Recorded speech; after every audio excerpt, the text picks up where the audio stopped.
রানীবু, রানীবু, রানীবু। রাজা ভাই, আমার বউ। ও বলছিল ওকে নাকি আপনি খুব আদর করেন। কি রে, সব বলে দিয়েছিস? আমার ভাইটাকে আপনি একটু দেখবেন। রাজা ভাই, তুমি চাকরি পেলে আমার বুবু বিয়ের জন্য কিছু টাকা দেবে তো? আরে কিছু টাকা কেন, আল্লাহর ইচ্ছায় যদি চাকরিটা হয়ে যায়, আমি নিজে দাঁড়িয়ে থেকে তোর বুবুর বিয়ে দেব। আমার নিজের বোনের বিয়েতে কিছুই করতে পারিনি, তাই এই ছোট বোনের বিয়ে দিয়ে দুঃখটা ভুলবো। রাজা ভাই, আরে থাক থাক থাক। রানী, রানী, আরে কি হলো? তুমি এখানে দাঁড়িয়ে আর আমি ওদিকে চাচা করে চিৎকার করছি। বোন, আসি রে। এসো ভাইয়া। এই রানী, হ্যাঁ? কে রে? চিনতে পারলাম না। আমাদের পাড়াতেই থাকে। নাম কি? রাজা। রাজা? ওর নামটাই তো ভালো করে লিখে রাখতে বলেছিল বাবা। রাজা ভাই, তোমার বউর জন্য তোমার খারাপ লাগে না? হ্যাঁ লাগে। বিয়ের পর আমার বুবু আমাকে ছেড়ে চলে যাবে, তাই না? হ্যাঁ, এটাই নিয়ম। বিয়ের পরে মেয়েদেরকে স্বামীর ঘরেই থাকতে হয়।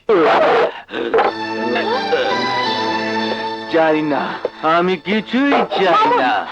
আমি শুধু চাই এই লাল পানির স্বাদ। মামুন, তুমি অমন করছো কেন? সরে যা আমার কাছ থেকে। এটা আমাকে দাও। তুমি শান্ত হয়ে বসো। এই এই, আমি শান্ত হলো কেন? তোকে আমি ভালোবেসে বিয়ে করেছিলাম। কি দিয়েছিস, কি দিয়েছিস আমাকে?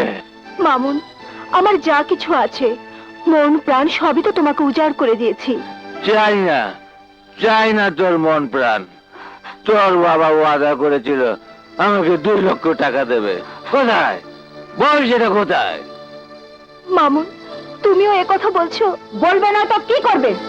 মাগি, যতদিন তোর বাবার যৌতুকের টাকা না দেবে ততদিন বলবেই। মা, তুমি আমার এই সময় এলে কেন? আমি কি আর এই সব দেখে না এসে থাকতে পারি? মা, আপনি ওকে মানা করুন না এই ছাইপাশ খেতে। আরে পোড়ামুখী, আমি না বললে কি ও শুনবে? তুই যে আমার সোনার সংসারে আগুন লাগিয়ে রেখেছিস। তোর বাবাকে বল যৌতুকের টাকা দিতে, তা না হলে আমি তোকে আগুনে পুড়ে মারবো। হ্যাঁ।